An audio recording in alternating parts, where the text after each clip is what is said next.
La primera disertación de hoy va a estar a cargo de Horacio Di Flátula, que es ingeniero electricista egresado de la Universidad Tecnológica Nacional, Facultad Regional Bahía Blanca, doctor en Ingeniería de la Universidad Nacional del Sur, y sus actividades de investigación han estado orientadas a los temas relacionados a las máquinas eléctricas y su interrelación con los sistemas eléctricos y mecánicos, el mantenimiento predictivo y la energía eólica. Hasta marzo de 2018 fue profesor titular en esta facultad y actualmente es profesor titular de la carrera de Magíster y Maestría de Ingeniería Ambiental. También es profesor titular de la carrera de Doctorado en Ingeniería Mecánica. Y en la Universidad Nacional de Rosario, Facultad de Ciencias Exactas, Ingeniería y Agrimensura, es profesor titular de la carrera de Magíster en Energía para el Desarrollo Sostenible. Ha dirigido y dirige proyectos de investigación, ha realizado la dirección y codirección de tesis de maestría y doctorado, es propietario o dueño de una patente otorgada por el Instituto Nacional de la Propiedad Industrial del INPI sobre método de diagnóstico para fallas rotólicas en máquinas eléctricas de inducción. En el 2013 inició el trámite de protección intelectual, o sea, de patente, como resultado de un proyecto de investigación sobre el diseño y armado de un generador modular de flujo transversal empleando materiales vidrios. Es autor de numerosas publicaciones en máquinas eléctricas, energía eólica, temas que junto a las redes eléctricas desarrolló en su actividad docente y profesional. Precisamente en su actividad profesional es representante técnico en calidad de servicio de la Cooperativa Eléctrica de Servicios Mayor Ibarrovich y ejecutor de redes eléctricas. Ha llevado adelante desde 1975 durante 23 años sin interrupciones su actividad profesional. El doctor Di Flátula nos hablará sobre parques de energías renovables interconectados a la red eléctrica.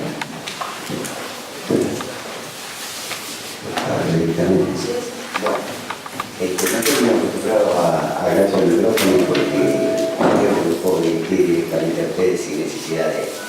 Pero bueno, este tema empezó para mí en el año 1993. En aquel tiempo todos los cálculos que yo voy a mostrar ahora no se realizaban.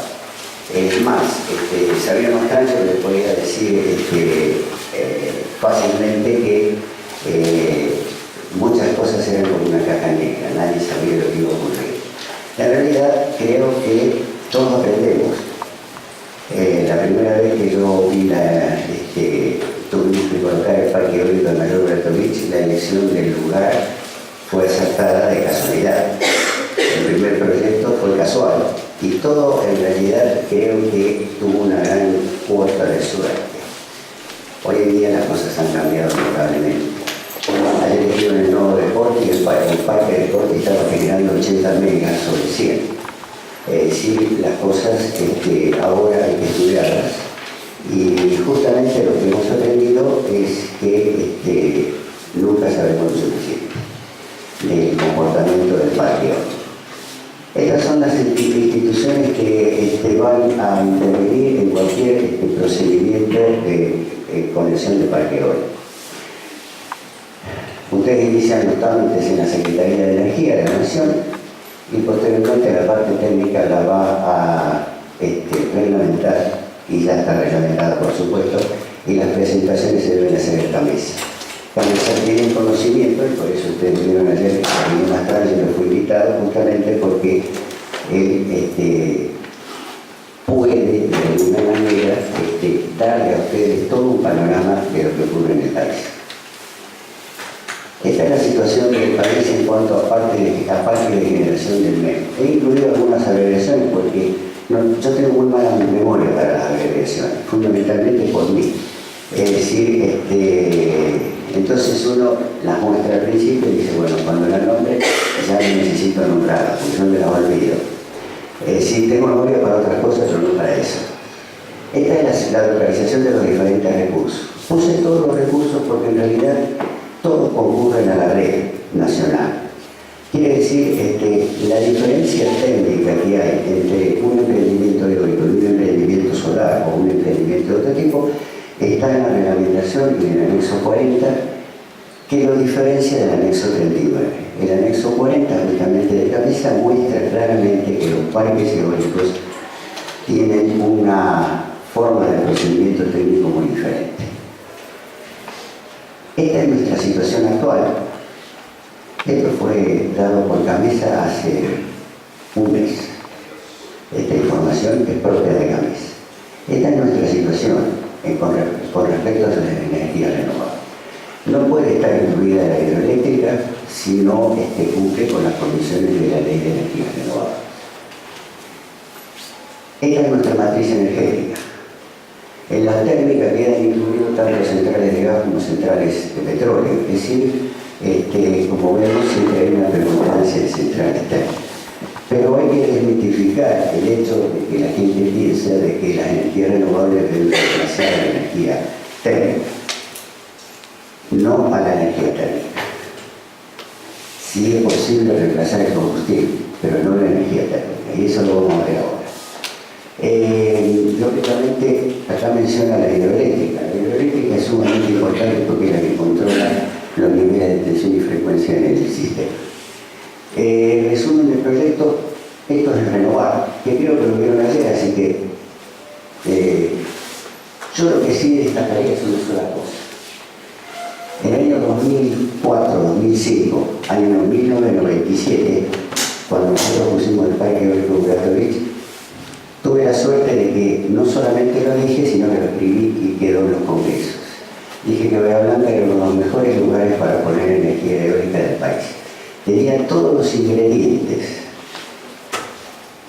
El viento es el mejor viento que se pueda pedir para un parque eólico. No es agresivo, no es violento, no tiene turbulencia y es un viento bastante constante. Ayer lo demostró el parque eólico, que estaba generando entre 75 y 80 megawatts en forma muy constante, con muy poca variación. Eso no es tan fácil de obtener en otros lugares.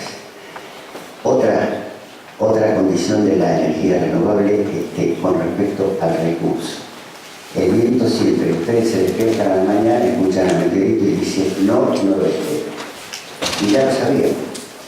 El viento acá preponderante es noroeste.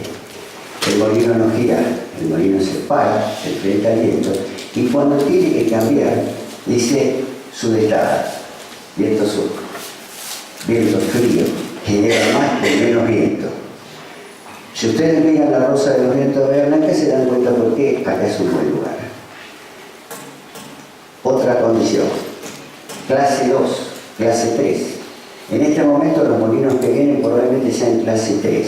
Si ustedes miran las clases de molinos, se dan cuenta que clase 1 es muy robusto, clase 2 es menos robusto, clase 3 es menos robusto. Menos dinero, menos costo por molino. Otra ventaja es esa.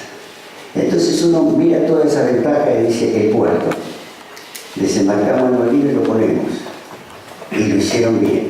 Conclusión, señores de Bahía Blanca es un buen lugar. ¿No? Esa es la razón por la cual el año que viene o un poquito más va a haber 3.200 mega instalados en toda la zona anexa a Bahía Blanca. Estas son las expansiones previstas de la red de alta tensión. Últimamente yo he escuchado mucho sobre la red de alta tensión. A mí me gusta un poco más la precisión. Un ingeniero me puede decir, las redes son débiles, las redes no son fuertes. Porque eso confunde a la gente. ¿Qué es lo que no es fuerte? ¿Qué es lo que es débil? La red, solamente la red, el nodo. ¿Qué es lo que no funciona bien? Mire, el nodo de Corti es el mejor ubicado porque está frente al nodo. Y usted dice, claro, pues no tiene red de transmisión.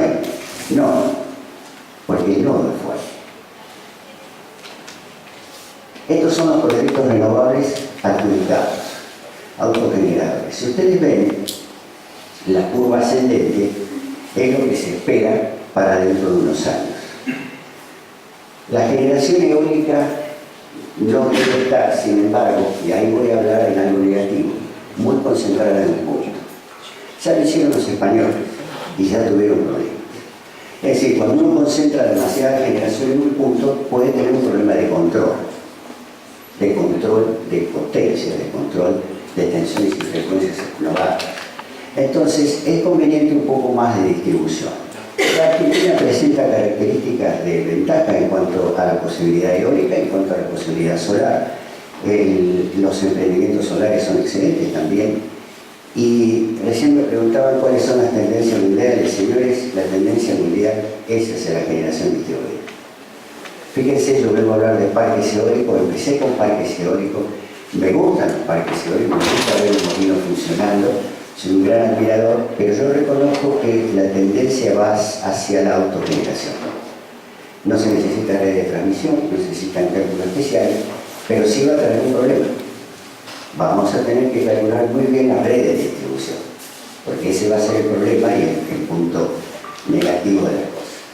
Bien, acciones necesarias para una integración. Fíjense, dice, atenuar el impacto, variabilidad e intermitencia. Ese sí es un problema normal de los parques eólicos. Cuando hay una fluctuación importante del viento, entonces los parques eólicos pueden producir una variabilidad de tensiones nodales. Señores, hay dos variables eléctricas que son fundamentales para un sistema interconectado: la tensión y la frecuencia nodal. Esas dos variables son fundamentales porque cualquier variación brusca de esos valores inmediatamente tiene que haber alguna respuesta de alguna central para que esa variación sea atenuada y corregida. ¿Quién va a responder? ¿Los parques eólicos? No, es imposible.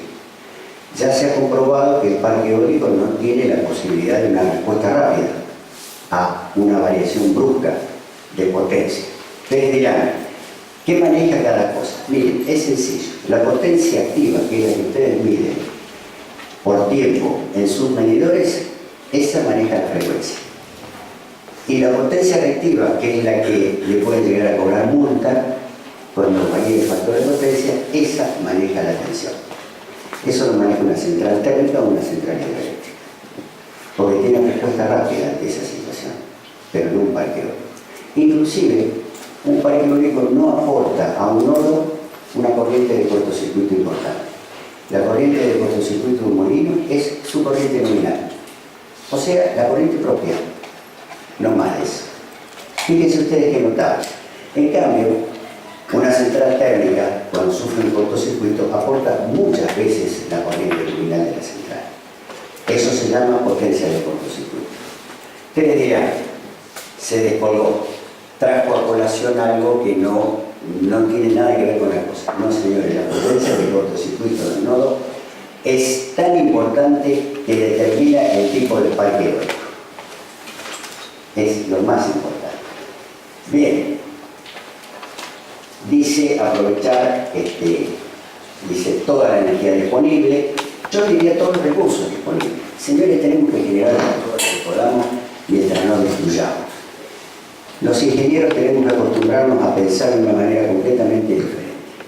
Debemos defender el hábitat, porque esto es lo que nos mantiene vivos. El dinero es muy interesante, es bárbaro para vivir, pero cuando uno pone a pensar, dice, yo ayer le dije una frase que se me ocurrió en un momento y la voy a repetir: los muertos no usan dinero, y a nosotros nos va a matar quien nos da la vida, porque nosotros nos matamos primero. Nosotros somos destructivos. No son los pájaros, no son los animales, no son las plantas, somos nosotros. Nosotros somos muy destructivos. Tenemos que evitarlo. Y la forma de evitarlo está acá. Para eso tenemos inteligencia, para evitarlo. Bien, esto es lo que de alguna manera se requiere para que un parque eólico sea conectado a la red. Supervisión, pronóstico. Ustedes dicen, el pronóstico meteorológico es importantísimo.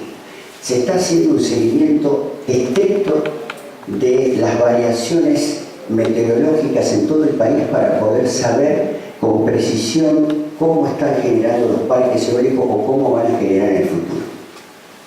Creo que eso es un avance notable, como la medición de vientos en todo el país, Eso es un avance notable. ¿Por qué? Porque estamos empezando por fin a darnos cuenta que hay que medir los recursos renovables, porque es la única manera de poder establecer después un sistema de generación renovable total. Adecuación de las reservas regulantes. Ahí están las centrales térmicas. Esas son las reservas regulantes. Automatización de la operación. Flexibilidad para generadores convencionales. Operación de centrales de bombeo. Intercambio de oportunidades con países vecinos. El intercambio en Europa es normal. ¿Por qué? Porque si Dinamarca genera más del 50% de su energía eólica es porque tiene los vecinos que le aportan el control. Ese es el punto esencial de las cosas. Es decir, si yo tengo buenos vecinos y comparto con ellos, entonces logro esa estabilidad en la red nuestra y en la red de ellos. Gestión de intercambios de oportunidad, almacenamiento. El almacenamiento nos permitiría trabajar en línea. Los norteamericanos están a almacenar energía, ¿no? Por acá hay lugares. Están empezando a almacenar energía. Por ahora el costo es elevado.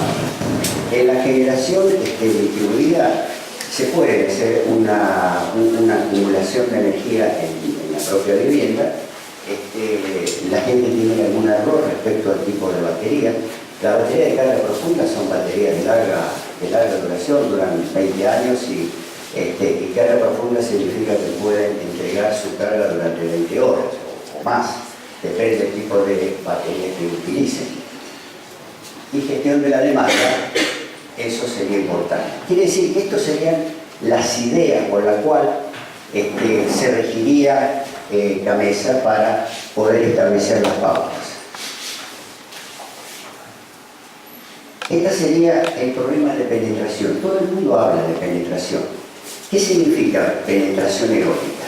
Significa el momento en que si hemos puesto una cantidad de energía eólica elevada, no la podamos controlar. O sea, no podemos controlar los nodos. En ese caso, la penetración eólica ha sido demasiado elevada. Conclusión. Yo creo que lo que tenemos que hacer es preparar los sistemas para lo que se viene, que va a ser una cantidad de energía eólica considerable. ¿Qué pasa cuando hay un ingreso del MEN de nuevos generadores? Yo rescaté uno solo, la resolución de acceso a la capacidad de transporte. Eso es lo fundamental. Si qué posibilidades hay de que el parque eólico mía, el que voy a colocar, por eso no hablé de los de menos de 2 megawatts, sino de más de 2 megawatts, y eso lo aclaro rápidamente. Un molino hoy está generando casi 4 megawatts. Entonces, hablar de los de 2 megawatts es hablar de un pequeño emprendimiento. Pero también existen molinos pequeños que pueden ser industriales, ¿no? De cualquier manera, estos que son los parques eólicos necesitan establecer la capacidad de transporte. Eso es fundamental. Les aclaro algo. Acá hay buena capacidad de transporte porque el nodo de corte es demasiado grande. Si el nodo de corte no fuera tan grande, no sería así. Es decir, nosotros tenemos que pensar que el nodo de Corti es uno de los nodos más importantes en la provincia de Buenos Aires y todavía va a crecer más, por el aporte de centrales térmicas y por el aporte de otras redes. Fases principales de los proyectos. Recurso renovable, ingeniería, tramitación, conexión a la red, financiación. Bueno, todos esos puntos son importantes, todos, sin excepción. Fíjense ustedes, si yo estudio mal los recursos, el parque no genera. Es fundamental el recurso. En la ecuación aparece el viento al cubo. Es decir, es más importante que otros parámetros. Sin embargo, cuando uno estudia el recurso se da cuenta que no es lo único importante, como les dije al principio. Es importante la tendencia predominante de viento. Es importante, si a uno le dicen, mire, acá el viento está siempre arriba de 11 metros por segundo, ¿y de dónde viene? Y dice, de allá, de allá, de allá, de allá atrás. No sirve. Cuando hay una frecuencia preponderante uno presta atención rápidamente. Otro problema, la turbulencia. Por ejemplo, el caso de Comodoro. Comodoro nadie puede negar que no le falta viento. Pero los molinos, pobrecitos, los van a romper a todos porque sí, tienen que hacer un molino especial. Solamente con un molino especial. Ese es el punto de Comodoro. En cambio, de Rawson hasta acá, es excelente el viento. Es una zona excelente para colocar parques eólicos. Así que los recursos renovables con la evaluación del sitio, la campaña de medición, la recopilación de datos, el micrositting, el estudio del micrositting, donde se va a colocar el parque eólico, qué va a generar, puede haber molinos que generen más que otros. Hoy se utilizan equipos para hacer mediciones que le permitan a uno contrastar lo que ha medido la torre. Por ejemplo, el SODAR, uno lo puede correr de lugar y entonces contrasta distintos lugares para ver si los molinos van a generar parejo dentro del parque. La prefactibilidad, las obras civiles, los estudios eléctricos de conexión intermolino, los que se conectan molinos entre sí. El estudio eléctrico de la conexión del molino al nodo a través de las estaciones transformadoras correspondientes. El tipo de estación transformadora, cómo va a ser la estación transformadora, todo eso incluye ese estudio. Las obras electromecánicas, el montaje y la logística de transporte que ustedes vieron que es muy importante. O sea, esos son todos los elementos que se requieren. Las etapas del proyecto, está la factibilidad, que es la medición, los estudios eléctricos, el estudio del impacto ambiental, los permisos, la obtención, el cierre financiero, la obra civil, la obra eléctrica, montaje electromecánico, que es la construcción, y el mantenimiento y gestión. Fíjense ustedes qué notable, porque el impacto ambiental que está acá requiere que uno conozca en realidad todo el proyecto. O sea, se entrega al principio, en la etapa 1, se entrega el impacto ambiental aprobado, y sin embargo uno no entregó el proyecto todavía.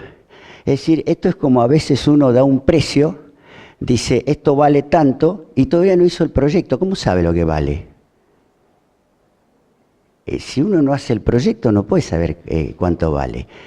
En el proyecto usted podrá poner imprevistos, pero imprevistos tiene un porcentaje nada más. Por lo tanto, a veces a mí me asombra que haya gente que le dé un precio antes de haber hecho el proyecto. Primero hay que conocer la cosa. El cerebro no funciona tampoco así, ¿eh? Primero conoce la cosa y después piensa. Bien, el CAPEX, que es el gasto de capital, ¿cuánto voy a necesitar para poder hacer esto que le estoy diciendo es lo que empiezo a hacer yo, como proyectista. El OPEX, que es la operación y mantenimiento del parque eólico, fíjense ustedes, yo les hago una pregunta. Si yo no pongo caja de engranaje en Bahía Blanca, entonces traigo un molino multipolo. Un multipolo es un generador inmenso que tiene el tamaño de la góndola. ¿Cuál sería el problema de logística que yo podría observar? ¿Qué pasa si se me rompe el generador? Tengo que bajar la góndola para repararlo. O repararlo arriba si es que se puede. ¿Qué pasa si en un molino de los actuales que están colocados ahí se le rompe la caja de engranaje? Y en una mañana la bajamos y le ponemos una nueva. ¿Qué pasa si se me rompe el generador? Es chiquito, porque con la caja de engranaje aumento la velocidad y la máquina tiene 4 polos. Es decir, todo eso entra dentro de los análisis. Si ustedes me preguntan mi observación particular, yo diría que han elegido bien. Tienen caja de engranaje. Yo habría elegido lo mismo. Además, el tipo de generador, como ustedes van a ver, es un tipo de generador muy específico. Lógicamente no es el único que existe. No es tampoco parecido a los de Punta Alta o a los de Buratovich. Es distinto. Bien, las obras civiles y electromecánica. El costo de la energía se estudia a través de un análisis muy meduloso de cada participación. Yo les puse un resultado final. El aerogenerador es el 75% del emprendimiento. ¿No? Si usted me pregunta hoy debe estar en $1.300.000 el megawatt instalado. Más o menos. ¿No? Esa sería más o menos, y entonces uno hace un desglose para poder precisar y para poder licitar, si es que va a licitar.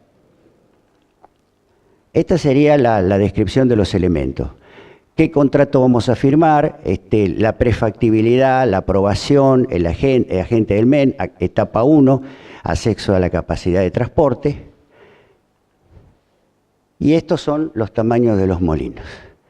Los molinos han empezado a variar su tamaño y siguen creciendo.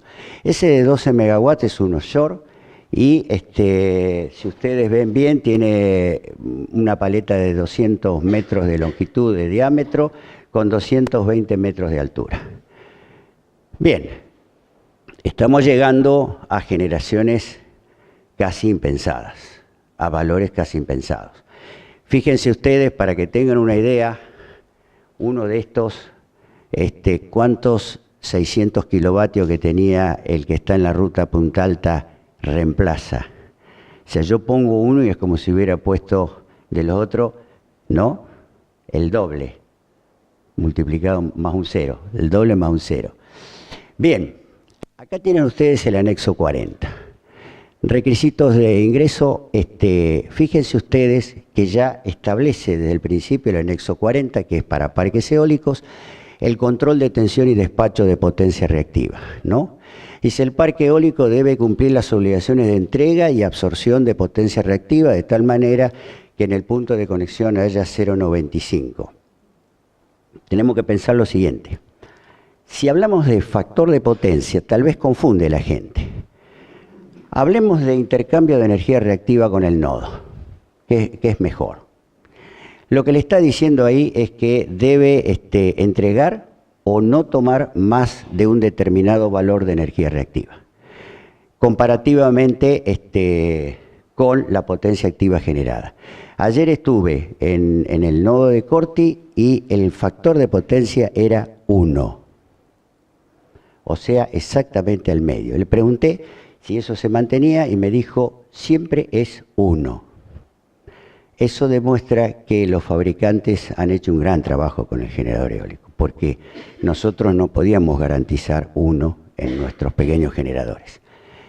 Acá están los tipos de parques definidos. Tipo A, y fíjense cómo lo define. Mayor valor de relación entre su potencia instalada y la potencia de cortocircuito del punto de conexión a la red.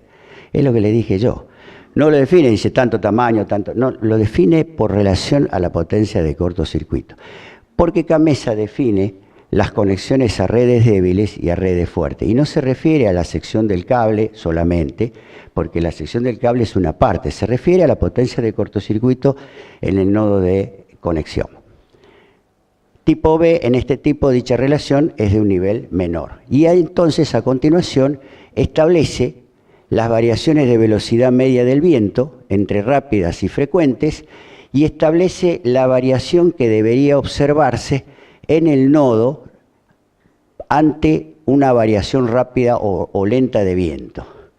Quiere decir, cuando el parque no puede dar respuesta, alguien debe darla. Ese es el punto. Quiere decir, si el parque eólico sufre una modificación rápida en el viento, alguien debe corregir frecuencia y tensión nodal. Y no es precisamente el parque eólico porque no puede. No se puede controlar el viento. Lo único que se puede controlar en un molino es las palas. Entonces, yo puedo controlar las palas, puedo disminuir, pero ¿puedo aumentar la producción rápidamente de potencia? ¿Puedo entregar? No. Eso está comprobado que es muy difícil. Hay distintas tesis de cómo hacer una respuesta rápida en potencia activa o en potencia reactiva, momentáneamente, pero son teorías. En realidad, lo que debe hacerse es establecer alguna central térmica o alguna respuesta rápida a partir de una central térmica contratada. Entonces tiene que contratar un tanto por ciento del parque eólico en térmica. Ahí tienen ustedes para el tipo A y el tipo B las variaciones que se pueden establecer, ¿no es cierto? El 1%, 2%, 3% depende de la tensión de alimentación. Uno dice, ¿hay parques eólicos conectados a 500 kilovolt? 500 kilovolt no es una línea a abrir fácilmente. eso es evidente. Una línea de 132 es más fácil. Ahora, si yo tengo un parque eólico de 10, 15, 20 megas, tal vez lo pueda llegar a conectar a una línea de 33. Si tengo un parque eólico un poco más grande, como el Corte o 50 megas, lo tengo que conectar sí o sí a una línea de 132. O sea que yo diría que para conectar una línea de 500, precisamente debería conectarse, si es posible, en una estación transformadora de 500, y si se va a conectar directo, lo cual habría que ver si Camesa lo va a aceptar, debería ser bastante importante, ¿no? Pero acá establece los porcentuales de tensión. Fíjense una cosa importante. Nosotros cuando comenzamos el parque eólico nuestro, que era pequeño, ni sabíamos cuánto podíamos afectar la tensión nodal. No teníamos idea. Así que lo que hice yo fue lo que hace un ingeniero. Lo calculé primero, pero después lo medí. Y las mediciones me dijeron una cosa que la teoría a veces no la dice. Que el molino lo paraba bruscamente, lo arrancaba bruscamente y en ningún momento el nodo se enteró que el molino estaba. Con lo cual le sacó un poco ese peso a la idea de que todo cálculo teórico tiene que dar un resultado exacto. ¿Por qué? Porque los cálculos teóricos se basan en modelos. Y los modelos se van mejorando a través del tiempo. Entonces, uno dice, entonces no hay que simular. No, hay que simular. Para mejorar el modelo hasta que llegue el momento en que el modelo dé la respuesta que corresponde. Entonces, un investigador lo que hace es aprender de los errores que va cometiendo, hasta que finalmente acierta con el modelo. Pero no acertó de casualidad, acertó porque estudió, porque investigó, porque analizó y porque observó. Esa es la razón. Bien, fíjense ustedes qué diferencia, se lo voy a mostrar en tres diapositivas. La diferencia que hay entre el aporte, el diagrama de capacidad, potencia activa, potencia reactiva, de un molino frente a una central térmica. Fíjense ustedes, si uno mira bien acá, esta es la potencia activa que puede aportar, 100%, y esta sería la forma de potencia reactiva. No se puede apartar más de estos valores. ¿De qué tipo estamos hablando? Del parque A. Este es el parque B. Como ustedes ven, es más estricta la curva de PQ, de potencia activa reactiva, no punto de conexión. Y fíjense lo que es una central térmica. Nada que ver. Yo tengo control entre ciertos límites. Fíjense ustedes la curva de posibilidad de generación de la central térmica. Para que lo vean mejor, ahí lo tienen de nuevo. Los límites están dados por la máquina primaria, la que lo impulsa, la que se puede romper si superamos la potencia activa, está dada por la excitación, por la generación, digamos, por el campo magnético que tienen los generadores. Es decir, uno dice que el generador del molino no tiene campo magnético. Sí, lo tiene, ¿cómo no lo va a tener? Claro que lo tiene. Y porque el generador es diferente, es levemente diferente. Depende de qué generador. Por ejemplo, el multipolo no es una máquina sincrónica. Pero cuando le ponemos imanes permanentes, es diferente. En cambio, las máquinas que están viendo ustedes ahí, yo voy a hacer una comparación entre todas las máquinas, es en realidad un generador de inducción doblemente excitado. Bien, fíjense cómo han cambiado las centrales. Esa es la central Guillermo Brown y ahí está la curva de capabilidad. A veces yo se las mostraba a los alumnos en los cursos porque ellos creen que los profesores dictamos la teoría porque el profesor sabe eso, o es un capricho de él, dar eso. No, señores, ahí está, en pantalla gigante. Ya no existen más los tableros mímicos, han desaparecido. Ahora son pantallas gigantes que muestran claramente el comportamiento de la central, en este caso Guillermo Brown. Ahí tenemos otra curva, límites operativos, y ahí tenemos una superposición. ¿Ven ustedes? La central de tipo A es la que está atrás, la central de tipo B es la que está adelante y una central térmica es esta. como ustedes ven, la respuesta en potencia activa y reactiva es de la central térmica. Entonces, saquémonos de encima el tema de preocuparnos si existen o no existen las centrales térmicas, o la preocupación que pueden tener los térmicos de decir cómo avanzan los renovables. Eso es una pavada. Sinceramente, da lástima que ese sea todo el problema que se presenta. Las centrales térmicas no las vamos a reemplazar. Lo que sí podemos reemplazar es el combustible. Y eso es lo que hay que estudiar, ¿no? Bien. Ahí están los requerimientos de nuevo, tipo parque A, parque B, ahora puesto en tabla, para que se vea bien clarito qué es lo que tenemos que cumplir en los cálculos. El cálculo tiene que mostrar que eso se cumple inexorablemente, ¿no? Ahí tienen ustedes, y entonces aparece un tema acá abajo, como puede aparecer otro tema, que es la tolerancia a los huecos de tensión. En la época que nosotros pusimos el parque eólico nuestro, el parque se paraba. Cuando había un hueco de tensión se producía, el parque se detenía. Lo malo es que la detención de un generador, cuando hay una emergencia, que es la pérdida de tensión externa, porque sin la presencia de tensión externa no puede generar, es violenta. Conmueve toda la estructura del molino. Entonces,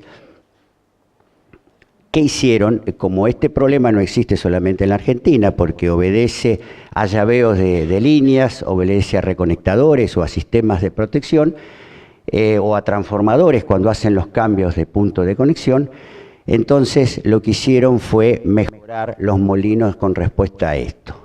De manera tal de que ahora los molinos actuales, los que están colocados, soportan huecos de tensión un poco más prolongados. Pero es muy importante, y fíjense ustedes que ahí les pone en la parte número 4 de la parte técnica, les va a solicitar que el fabricante muestre su respuesta ante el hueco de tensión. Si tiene control adicional, ¿no es cierto? Porque depende de las condiciones de estabilidad. Es decir, hay que mostrar si el parque eólico va a poder controlar las situaciones que se le puedan presentar en la inserción en que están programadas, si tiene centro de control, medición de vientos online y calidad de producto. O sea, está pidiendo cosas que nosotros ni se nos pasó por la cabeza en el momento aquel. Ahí está la totalidad de los procedimientos técnicos número 1 de CAMESA. Dice, funcionamiento estático del sistema, estudio de flujo de carga. El estudio de flujo de carga es simplemente mostrar de qué manera el parque influye en el sistema cuando está funcionando en forma normal, bajo condiciones de máxima generación y de mínima generación. O sea, lo que quieren ver es dónde van las corrientes, qué potencias hay en juego, para ver si las líneas soportan o no soportan la carga. Hay un ejemplo más adelante. Los límites de transporte, de transmisión, cortocircuito y requerimiento de transporte. Entonces, uno dice, bueno, el parque se comporta muy bien cuando funciona a mínima o máxima potencia, las líneas soportan todo, pero la condición de cortocircuito, como ustedes pueden ver, es una condición de carga. Es una carga máxima. ¿Posible ocurrencia? Por supuesto, todo puede ocurrir. Y el cortocircuito se debe calcular. Cuando uno calcula el cortocircuito ve que el aporte de corriente del parque al nodo no es muy alta, porque aporta lo mismo que hubiera aportado cuando estaba generando en forma normal, su corriente. El problema es cómo se comporta el sistema frente al cortocircuito y con la presencia del parque eólico, ¿no? Además, el tamaño de los interruptores se calcula en cortocircuito, porque es la carga máxima que puede soportar un sistema. Por lo tanto, eso rige para la primera etapa. Y además, se calcula el rango de accionamiento de las protecciones ante las variaciones de tensión y frecuencia nodal. Funcionamiento ante transitorios electromecánicos. Ahora el estudio le está pidiendo que usted, cuando se para un molino abruptamente, por alguna razón técnica, estudie ¿qué pasa con el sistema o con el nodo? O cuando se para el parque abruptamente porque hubo algún problema, por ejemplo, una salida intempestiva del servicio del parque. Es lo mismo que le pedirían a una central térmica, nada más que a la central térmica le piden más cosas. Porque eso puede pasar. Puede ocurrir un accidente de tipo eléctrico en donde un parque desaparezca. O está generando y de pronto no hay más viento y dejó de aportar a la red una cantidad importante de energía. Estaba aportando bien y ahora ya no aporta más. Eso en el parque eólico es completamente normal que pueda ocurrir y entonces habrá que ver bien cómo el SADI, que sería todo el sistema interconectado, responde a ese problema. Por eso le decía yo que poner todos los parques en un solo lugar no es tan bueno en ese sentido. ¿Por qué? Porque la respuesta local no es lo mismo que la respuesta general. Es muy difícil que se pare el parque de La Rioja junto con el nuestro, sería una cosa muy rara meteorológicamente hablando. Esa también es la razón por la que se estudia la meteorología y se hace un seguimiento muy serio de los valores. En la etapa 2 ya se supone que ha pasado la etapa de CAMESA y ahora se realizan las aprobaciones del ENRE, que es el ente regulador, y posteriormente las características del equipo que se van a colocar, ¿no? Entonces uno dice, ¿qué pasó? Estudiamos el parque eólico y cambiamos de idea, no vamos a colocar ese equipo, vamos a colocar otro. Bueno, se hacen las modificaciones necesarias y se cambia el molino. No hay problema. Y por último, los estudios eléctricos de tercera etapa son pequeñas perturbaciones. Evaluar la amortiguación del sistema. Cuando habla de amortiguación, habla fundamentalmente de tensión, frecuencia, cómo amortigua el sistema una variación brusca del parque eólico. Y finalmente creo que hay que destacar esta estabilidad transitoria. Uno dice, ¿la estabilidad transitoria es importante? Sí, porque la estabilidad transitoria justamente nos lleva al punto donde el parque eólico, si tuviera algún inconveniente nodal en el nodo y se produce un problema de variación muy brusca de potencia activa y no hay respuesta adecuada, el sistema colapsa. Y el resultado es un apagón. Quiere decir que la estabilidad transitoria es una de las grandes preocupaciones de CAMESA, justamente evitarlo. Para eso se hacen todos los estudios necesarios. Si ustedes dicen, ¿cómo hacen todos estos estudios? Con un software o más de un software adecuado que involucra el 100% de las redes nacionales. De manera que cuando se estudia un parque en un lugar, en realidad se estudia todo lo que sucede en toda la red. Lógicamente, el problema más grave es local. Bien, ahí tienen los tipos de aerogeneradores. Hay una serie de formas de clasificarlos a los aerogeneradores. Los generadores asincrónicos, que eran los antiguos, a pesar de que este generador en realidad tiene un rotor bobinado y tiene una resistencia externa, que hoy en día es totalmente electrónica. Tiene una resistencia variable en el rotor. Después están los asincrónicos doblemente alimentados, que son los que ustedes pueden ver ahora, Corti, La Castellana, Villalonga, todos esos van a tener este tipo de generador, ¿no? Y el generador que es el full converter, que es el que tiene el multipolo, ¿no? Control de potencia de la turbina, los primeros tenían palas fijas y hoy en día se utiliza velocidad variable. Quiere decir que el molino hoy tiene control de pala. Imagínense una pala de 80, 60, 70 metros, a girarla unos grados desde la base y hacerlo con una precisión notable. Eso se llama ingeniería. Bien. Ahí tienen ustedes un poco algunas figuras para que la vean. No conseguí una figura muy razonable para colocarles para el de rotor bobinado, que tiene resistencia exterior, pero estos dos que son los más importantes, los que más se van a colocar, porque es la tendencia actual en el mundo, sí los coloqué ahí. si tengo, lógicamente, un modelo de aerogenerador. Y acá les quiero mostrar algo. Fíjense ustedes, cómo actúa un ingeniero. Un ingeniero lo que hace es, tiene este modelo y, lógicamente, para poder calcular, pone el modelo de cálculo, que es ese. Entonces uno dice, quiere decir que representa todos los fenómenos del generador a través de un modelo que nosotros decimos que es de electrotecnia. Fíjense, un alumno lo aprende en tercer año esto, porque esa materia de electrotecnia se da en tercer año. Esa materia es básica, porque fíjense que nosotros no tenemos otra forma de representar, hacer modelos, sino es a través de los elementos que hemos definido, que representan fenómenos físicos. Esa es la realidad. Y fíjense ustedes que acá falta un pedazo de representación, ese es el generador solamente, falta lógicamente todo el sistema electrónico. Yo, como soy electricista, evito la parte de electrónica. Pero reconozco que a pesar de las chanzas que tengo con algunos de mis compañeros electrónicos, diciéndole que el full converter lo único que trae son problemas, tengo que reconocer que el full converter estabiliza mucho el sistema. Ayer hubo un chico que expuso sobre ese tema y hay que reconocerlo. Bien, pero también tenemos nuestro modelo equivalente para los estudios de flujo de potencia. Flujo de potencia sería el primer cálculo, y es bastante elemental, que sería mostrar cómo va a incidir la energía del parque sobre el sistema.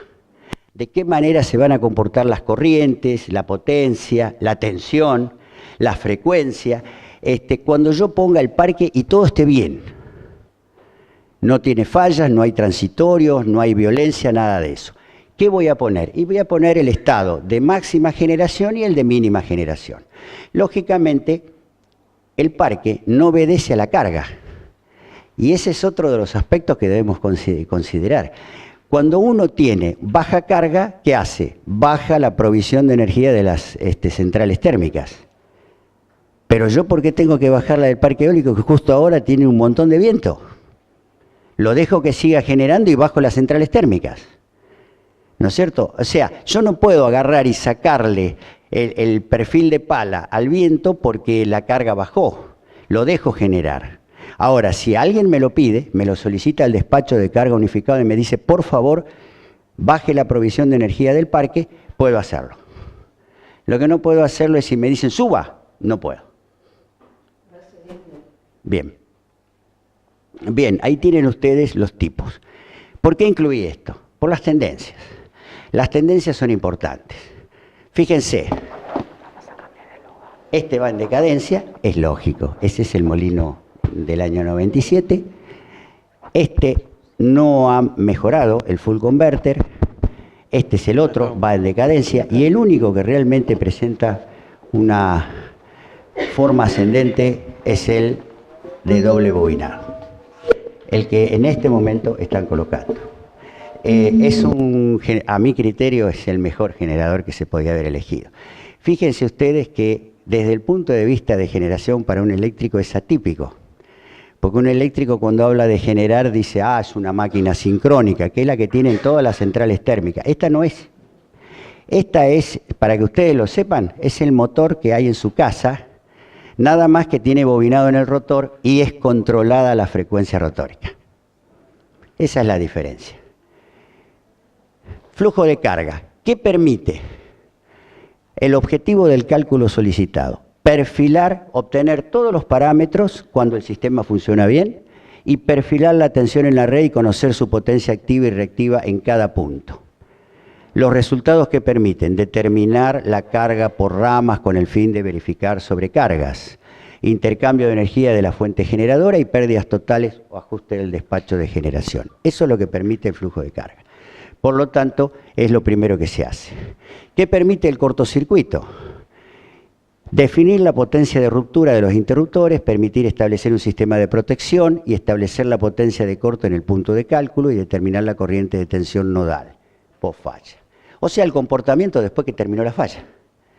La pregunta es, para un parque eólico, ¿es importante establecer la potencia de cortocircuito en el nodo? Sí, es más, hay que conocerlo previo, porque eso da una idea de si se puede conectar o no un parque. Cuando hablan de redes débiles, hablan de nodos débiles. Ahora, si yo coloco mi parque eólico en Villalonga, que está a más de 100 kilómetros del nodo fuerte, ya pasa a ser un nodo débil. ¿Por qué? Porque en el medio es como haber puesto un caño más finito. Entonces, yo tengo mucha agua acá, pero cuando la tengo que llevar hasta allá y tengo un caño finito, el que restringe y limita es el caño. Entonces, a eso se refieren cuando dicen que líneas débiles. Entonces uno dice, ¿qué vamos a hacer? ¿Cambiarle la sección? Bueno, yo no creo que se pongan a cambiar la sección en marcha. Calculo que la solución es hacer una línea más, doble línea. Y si no, hay otra solución. Colocar capacitores en serie. Que es como una central, una estación transformadora, le pongo capacitores en serie y tengo solucionado el problema de la red débil. O sea, ¿tiene solución? Tiene solución. Bien, ahí tienen ustedes criterios que definen los límites de capacidad. En condiciones normales y frente a fallas, el SADI deberá mantener interconectado en sincronismo estable para cualquiera. Lo que le está diciendo es, ¿cuál es la preocupación de Gamesa? Que el sistema no salga de servicio. Entonces todos los estudios tienden a eso. Y en condiciones normales, o con un equipo fuera de servicio, debe soportar la falla estándar de diseño sin que se produzca el colapso de un área. Fíjense ustedes que todo tiende a que el sistema siga funcionando en forma ininterrumpida, ¿no?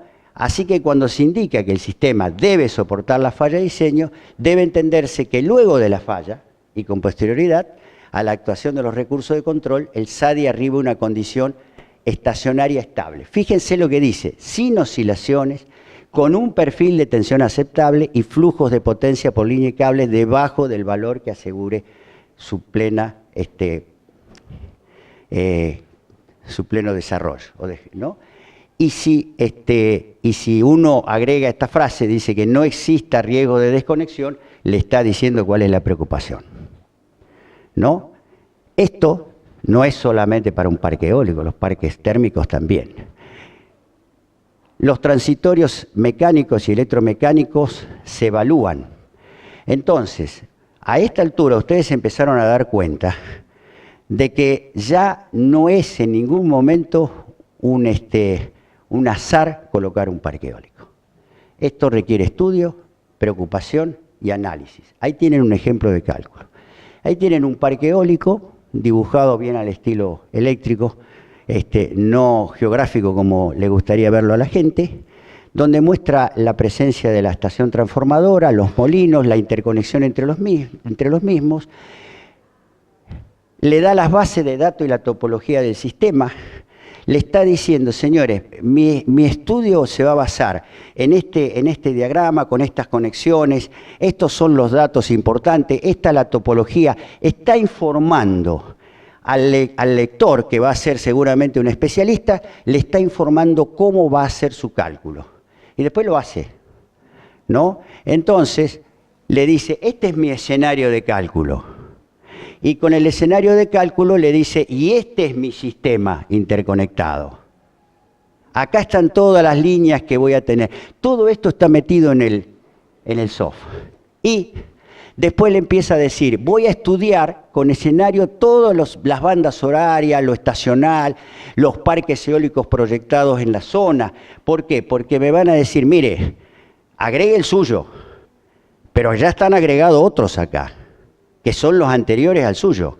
Quiere decir que me van a dar los archivos que corresponden a todo el sistema interconectado.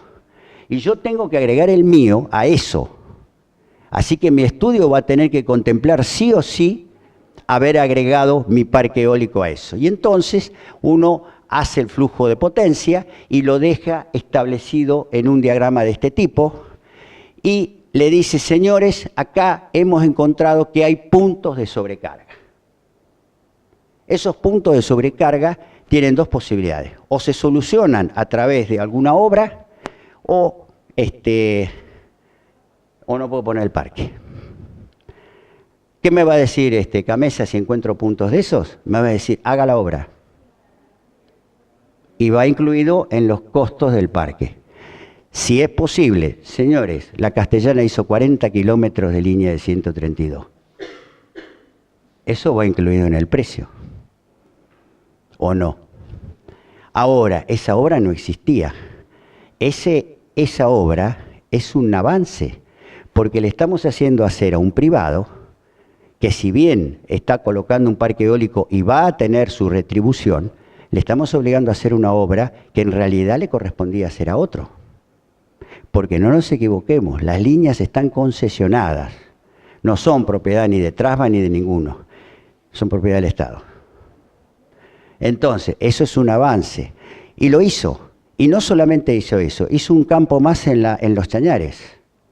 Quiere decir que a una estación transformadora le agregó un trozo más. Bien. Aptitud técnica requerida, entonces, capacidad, tolerancia, aptitud para soportar fluctuaciones de tensión. Y este es un punto que sí lo aclaro en poco tiempo. El flicker es el parpadeo que se puede producir en las luces, que es molesto para la persona, no es tan agresivo para los sistemas eléctricos, pero existe. Lo que le está diciendo es, su parque no tiene que aumentar el flicker. Y le está diciendo, y las armónicas sería, para los que no entienden bien lo que sería, nosotros estamos acostumbrados a decir, hay 220 volt en el enchufe. Bueno, no decimos hay 220 volt por raíz de 2 por el seno de omega t, no decimos, es una onda.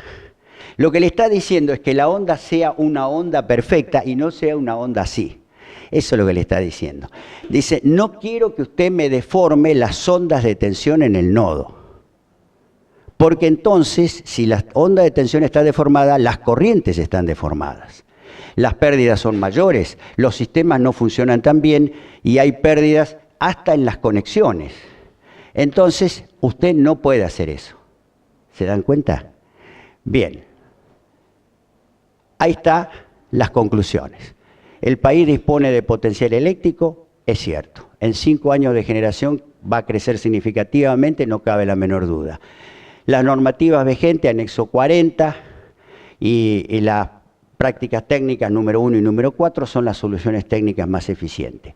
Esta es una síntesis de lo que acabo de decir, así que no, esto también lo dije. Así que hay que hacer los escenarios base de estudio, los escenarios de estudio, de manera tal de que uno pueda hacer un trabajo muy bueno, y eso es lo que tiene que hacerse. Se utilizan software adecuado, hay varios software que tratan estos temas, que se utilizan en el mundo, y en la Argentina también. El impacto ambiental, fundamental, ¿no es cierto?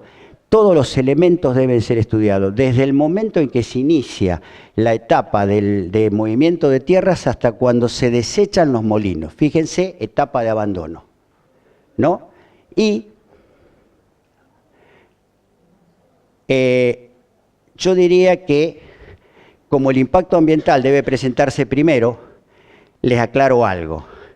La razón de que el impacto ambiental se presente primero es que si hay financiación bancaria y no tienen el impacto ambiental aprobado, no financian una obra. Y eso es estricto. Por lo tanto, el impacto ambiental va primero. Hay que demostrar que el parque no va a destruir lo que nosotros queremos proteger. Fíjense, Bahía Blanca es una zona rara, excepcional. Todo parque eólico que se coloque de la Ruta 3 para el mar va a tener que demostrar muy bien, y nosotros hemos hecho un impacto ambiental en esa zona, es muy difícil porque hay que preservar el estuario. Voy a terminar diciendo algo ecológico. Los bahienses no saben, yo no soy bahiense, pero soy bahiense por adopción, así que soy más bahiense que muchos, porque adopté vivir acá. Bueno, fíjense, los bahienses no saben lo hermoso que es Bahía Blanca. El estuario es uno de los pocos estuarios en el mundo que se preservan puros. Hay que protegerlo, hay que cuidarlo, hay que quererlo más. Gracias. Muchísimas gracias, Horacio. Tenemos tiempo para 2 preguntas y nos vamos a dirigir arriba por la cantidad de gente, porque no entramos. Así que después de 2 preguntas nos vamos arriba, al primer piso. La primera pregunta. Con respecto al tema de la evaluación del impacto ambiental que usted había mencionado, quizá tiene una razón de ser que es, o sea, usted a lo que se refiere es que hay que hacer una prueba piloto de cómo funciona el parque y después recién el impacto. No, cuando vos haces un proyecto, en realidad analizás todos los aspectos que involucran el parque. ¿Cómo podés hacer un impacto ambiental? ¿Cómo podés hacer un impacto ambiental si todavía no conocés bien el tipo de molino, la disposición, los elementos eléctricos? Justamente el impacto ambiental te pide que vos hagas eso. Es decir, te dice, bueno, ¿en qué molino va a colocar? ¿Qué efectos va a producir? ¿Qué tipo de base va a poner? Y vos decís, tipo de base, si no la calculo, ¿cómo diablo sé qué tipo de base voy a poner? Y los cables, y la sección de los cables, y cómo los va a poner, y cómo va a ser la zanja. Todo eso lo tengo que especificar. ¿Qué tipo de estación transformadora voy a poner? O sea, lo que yo me refiero es... Sí, yo lo que quiero decir es que entonces eso significa que el proyectista debe hacer todo el proyecto y después el impacto ambiental. Quiere decir que cuando llegó el momento del impacto ambiental, que es lo primero, es porque ya sabe lo que va a hacer.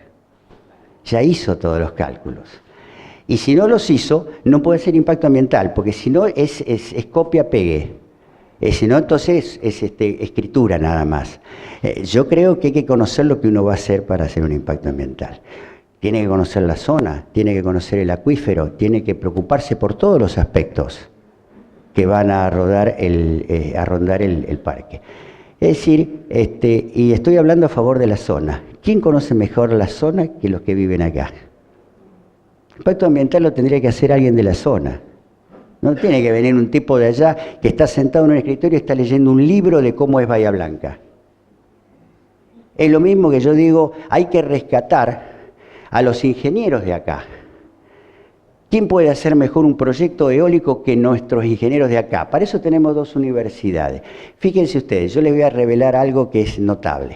Cuando yo pensé con Rodolfo, pensamos hacer este Congreso de Energía Sustentable en Bahía Blanca, me dijeron, en Buenos Aires tendría éxito. ¿Ven? Ahí está bien claro lo que quiero decir. Y yo le dije, señores, yo vivo en Bahía Blanca. No lo voy a hacer en Buenos Aires, aunque no tenga éxito.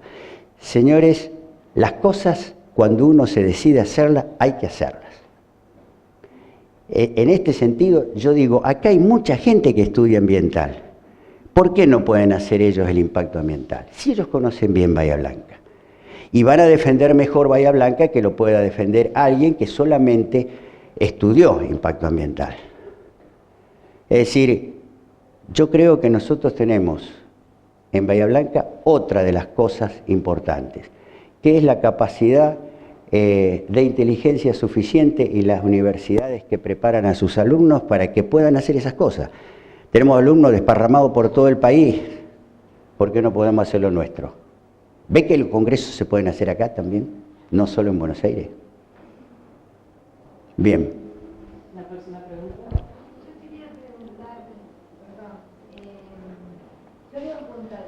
Sí.